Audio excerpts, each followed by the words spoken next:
La fe es un don de Dios. Es más, la fe es una expectativa que el cielo ha puesto sobre nosotros. Y Él la demanda. Y de hecho, Él lo exige, como Dios. Cuando me dice, si tú no te puedes relacionar con fe conmigo, va a ser imposible. Porque tú tienes que creer que yo existo y que soy.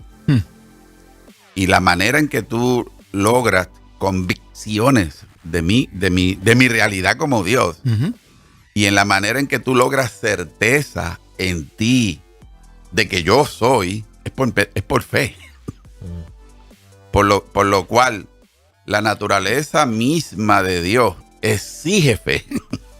La esencia, la voluntad y la naturaleza misma de lo que Él es, ya que no puedo tener relación con Él de forma sensorial. Cuando digo sensorial me refiero por los 5 sentidos. Pues por lo tanto, tengo que tener la certeza y la seguridad, la que Él espera de mí. Y ese proceso se llama fe. Pero el detalle es que el Dios del cielo que me la demanda, que la espera, que me emplaza, porque la Escritura me emplaza a tenerla.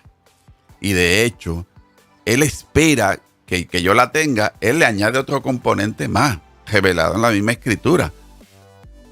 Todo eso que se llama la certeza y la seguridad en quién yo soy en tu vida, tienes que demostrarla. Y tienes que demostrarla traduciéndola a obras, traduciéndola a proyectos. Porque sin obras, la fe la definen como muerta. O sea, y es la misma Escritura, Santiago lo dice.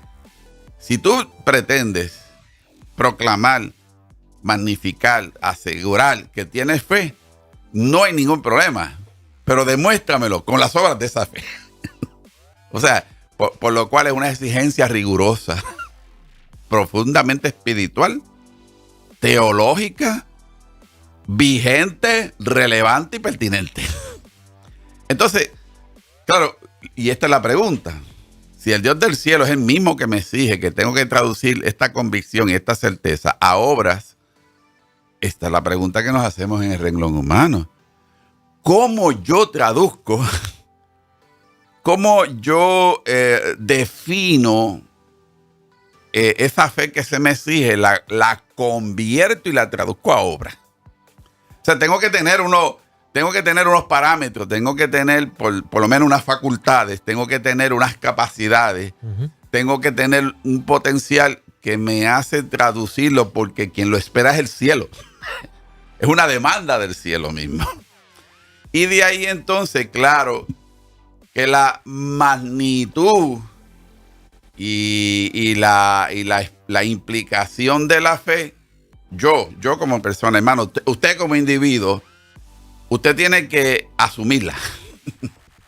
Usted tiene que protagonizar el rol de lo que eso significa, y yo tengo que ajustarme a las exigencias de lo que eso significa.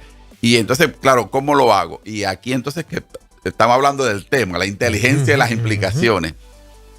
Claro, si yo voy a hacer una obra de la fe, como la Escritura me lo dice, no va a ser cualquier obra. No va a ser una obra improvisada, ¿lo nota? No va a ser una obra que va a salir por la pura casualidad. No va a ser un asunto donde, pues mira que casualmente aquí está hecho esto. Tampoco va a ser la fe que se me exige del cielo. Aclaro esto. Sentarme en un sillón a esperar que Dios lo haga todo. No, hermano. No pretenda que usted diga, tengo convicción en que Dios va a hacer algo y yo me siento a esperar que Dios lo haga.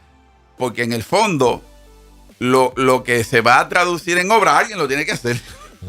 De hecho, alguien lo tiene que ejecutar, y aclaro, no se realiza solo, no se ejecuta solo, porque normalmente las obras se tienen que diseñar primero. Okay. Las obras se tienen que planificar primero. Es más, las obras se tienen que pensar de forma creativa. Las obras requieren habilidades, las obras requieren facultades, las obras requieren genialidad, capacidad, ¿lo nota?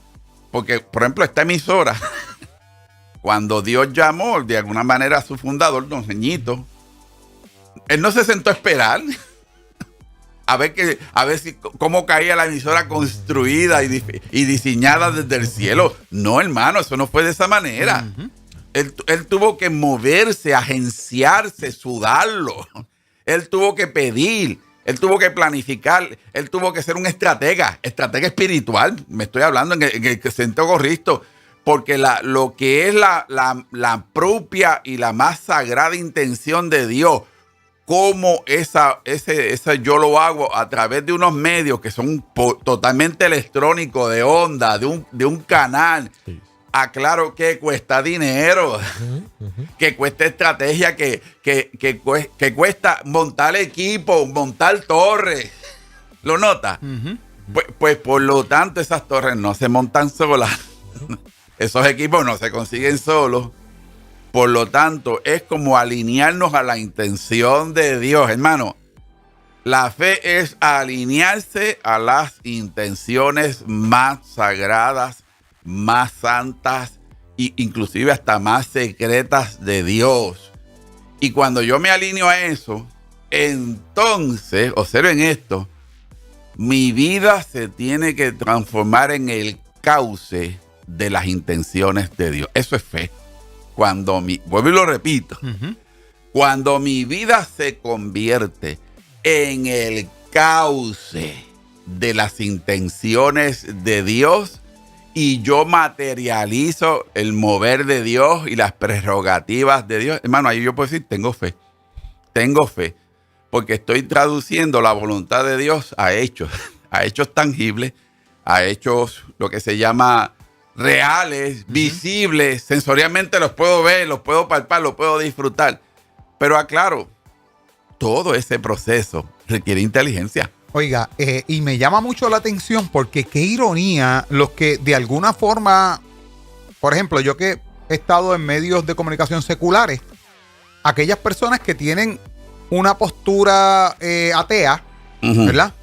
Escuchan a una persona expresarse de que tiene fe y ha encaminado obra en pro de una persona que diga, yo estoy seguro de que Dios me sanó y tan es así que yo voy camino al doctor porque me van a examinar y cuando me den el resultado yo sé que voy a estar, y está empleando en su relación con Dios, precisamente dicen, mira, para actuar de esa forma hay que ser poco inteligente o no tener inteligencia. O sea, ellos utilizando aquellas personas que niegan la existencia de Dios, emplean supuestamente su inteligencia para probar que nosotros estamos mal y no tenemos inteligencia porque predicamos un Dios que no, por ejemplo, que no podemos tocar. Y qué ironía que me encanta cómo usted lo trae por la implicación que tiene y cómo se emplea la inteligencia para uno aplicar la fe. De hecho, cada obra completa de Dios que está expresada sobre la existencia humana requirió asuntos de alta inteligencia para que esa obra fuera materializada, que en principio era una fe intangible, era abstracta, pero utilizó complejos procesos de inteligencia para hacer que eso se materializara. Y aclaro esto, las más grandes campañas donde tú veías más de 100,000 personas, era Gille Ávila, que estaba desde su oficinita, desde su salón de audiencia, transmitiendo vía satélite a 80 países.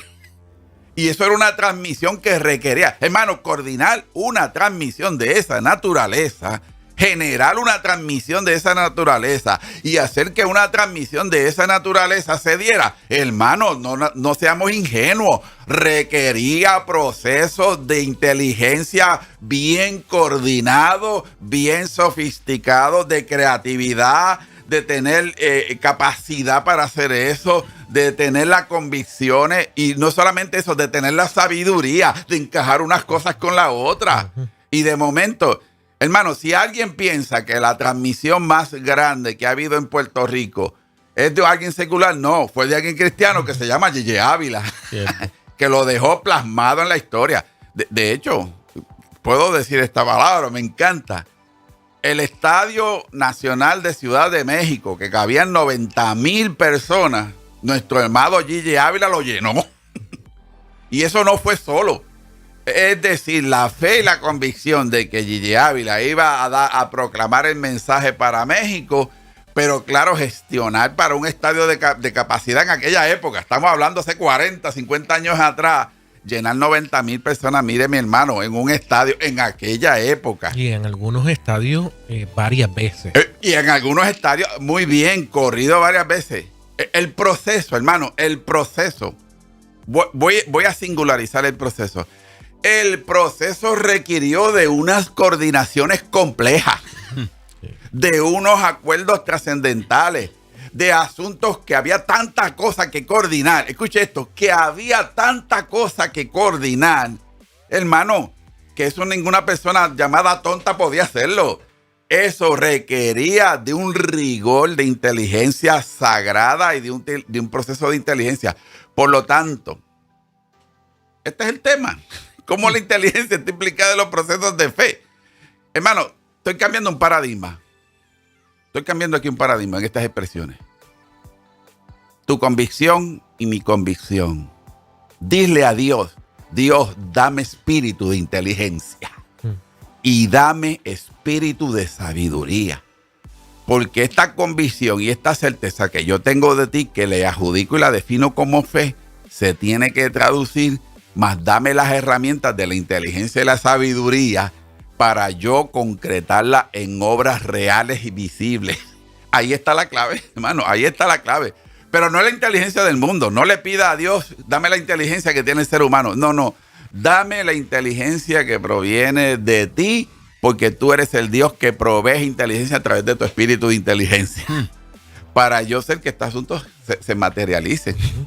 Y en ese sentido, estamos cambiando el paradigma, hermano. Que sí, la inteligencia tiene que ver con la fe. Y que la inteligencia se puede convertir en una herramienta en este sentido de la fe. De hecho, voy a dar algunos tips de qué es la inteligencia. Los tengo aquí. Mira, inteligencia es capacidad para generar y producir pensamientos creativos. Genialidad para crear instrumentos y herramientas idóneas para el progreso de la obra. Facultad y autoridad para investigar y crear nuevos conocimientos. Habilidad de manejar eficazmente con los conocimientos aprendidos. Mire todo lo que es la inteligencia. Capacidad de integrar diversidad de destrezas hacia un mismo fin. Habilidad de entender múltiples asuntos desde distintos puntos de vista. Y eso la fe es un requisito. O sea, es habilidad de entender esto desde múltiples asuntos, porque cuando la fe se está abriendo pasos, son múltiples asuntos que hay que tener en cuenta. Velocidad para aplicar y ejecutar destrezas adquiridas. A veces requiere velocidad. ¿Cuántas veces hay una situación urgente, de emergente, de turno? ¿Cómo resuelvo esto? Y de momento, con algunas ideas, algunas habilidades, alguna noción de que esto viene de Dios, en el acto se resuelve. Y no se lo podemos adjudicar a la casualidad. Siempre reconocemos, Dios estuvo presente. Mira que Dios hace que las cosas ocurrieran en el momento. Y Él fue manifiesto. Capacidad para enfocarse en tareas determinadas o tareas múltiples. Y capacidad de aprender nuevas habilidades y destrezas por sí mismo. ¡Wow! Es decir, la inteligencia pare inteligencia. Y claro, aplicado a los asuntos de la fe, es correcto. Esa inteligencia de Dios, para Dios y para honrar a Dios. ¡Wow! Usted, esto es un buen enlace, este segmento, con, recuerdo otro que usted habló sobre las conexiones del cerebro. Claro. Cómo está conformado nuestro cerebro y responde a esas implicaciones, espirituales. Claro. O sea, es una correlación directa. No viene tampoco como que así por arte de magia, ¿no? Claro. También hay algo neuronal que está sucediendo. Y es espiritual también. Responde a lo que Dios quiere para nosotros. Que resultado de todas esas implicaciones neuronales o todas esas conexiones y todas esas funciones, responden y el producto final es enfoque, es creatividad. Claro, imagínate todo esto para asuntos de fe. Wow. Correcto. Wow. Mire, hermano, vamos a ponerlo de esta manera. El Dios que tiene altas expectativas sobre las intenciones y prerrogativas de Él y las deposita en mí y después me dice, te doy inteligencia para que tú la hagas, seas parte de mi propio proceso, de mi propio proyecto. Y por si acaso, para que te dé un entendimiento y una certeza mayor, aclaro, el último número que vi de un experimento científico validó que tenemos 1 quintillón de conexiones neurológicas en promedio, según el último estudio. ¿Qué significa 1 quintillón? Un 1 con 18 ceros.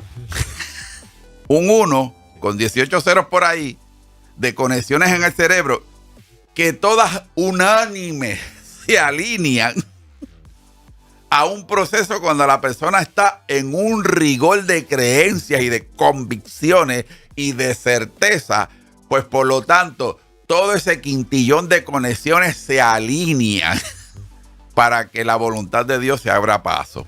¡Wow! ¡Wow! Esta pregunta yo creo que no se va a contestar ahora. Yo creo que va a ser para pantallas de la semana que viene. Asignación. Pero me imagino, usted me corrigirá, me corrige en esto. Me imagino que hay varias y distintas formas en que esos procesos fluyen. Sí. Y se aprende y se fortalecen. Sí. Y también uno va adaptando. Claro. Porque, como hemos dicho, si uno se deja por lo que uno es, uno siempre patea, como dice el jíbaro, para el monte, ¿verdad? Ajá. Disciplinar nuestra mente, disciplinar nuestros hábitos, encarrilarlo. Eso me imagino que tiene varias formas de aprendizaje y varias formas de cómo ejercerlas para ejercitar todos esos procesos. Correcto. Incluyendo la fe, ¿verdad? Estamos en el marco de la fe también. Claro, de hecho es un autoproceso de conocimiento, autoproceso disciplinario, es un proceso de concienciación elevado, donde tú estás participando en un proceso, y un proceso es siempre, aclaro, todos los procesos son dinámicos. Por eso, muy cierto, lo que quiero ilustrarle a nuestra gente, cómo debe de ser ese paso a paso. Wow. Ese paso a paso para ejercitar eso, doctor, porque probablemente gente nos escuche y diga, ¿cómo lo hago? ¿Cómo lo logro? ¿Cómo hago ese paso a paso para, a lo mejor, voy a hablar de mí, yo que me distraigo con nada. Y con poco. Sí, exactamente. Cómo disciplinar mi mente a que haga lo que yo quiero que haga, cómo memorizar, cómo trabajar con aquellas cosas que físicamente a lo mejor tengo algunos, no sé cómo llamarle, ¿verdad? Soy diferente. No sé. Déficit de atención. Déficit de atención podría ser, sí. ¿Cómo voy trabajando con eso? Puede ser. Claro, es un proceso. Creo que la semana que viene podríamos hablar del proceso de cómo es el proceso de adquirir inteligencia y ligar los asuntos de fe. Pero por lo menos puedo decir esta respuesta leve y sencilla. Si tú logras activar tu conciencia en este momento, me hago consciente de lo que estoy escuchando, me hago consciente de lo que debo hacer, y eso lo puedes sostener por 3 minutos. Escucha esto. Y esa conciencia que te llega la puedes sostener por 3 minutos. Estamos hablando de 3 minutos nada más. Y en esos 3 minutos haces resolución, tomas conciencia de ti mismo y tomas una decisión interna de me voy a mover hacia otra área. Solamente basta 3 minutos. 3 minutos, paren otros 3 minutos después. Porque la esencia de lo que se produjo en 3 minutos es tan impactante cuando es Dios el que está ahí hablando la conciencia, que tú vas a sentir la imperativa necesidad de tener otros 3 minutos en otro momento. Vas a quererlo tener por el impacto de lo que pasó en esos 3 minutos de una alta conciencia hacia dónde yo debo ir. Claro. Por lo cual dices, esta mañana tuve un momento de 3 minutos de alta conciencia donde Dios me guiaba hacia unos asuntos. Después durante el día empecé en 70,000 cosas, ¿verdad? Pero por la noche te recordaste y dices, quiero capturar aquellos 3 minutos. De nuevo. Entonces vuelves a la misma conciencia. Por lo tanto, estás iniciando el proceso. Porque Dios no te requiere... Mire, lo mejor que Dios nos puso fue un día a la vez.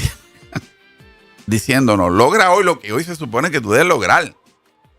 Mañana vas a lograr lo de mañana.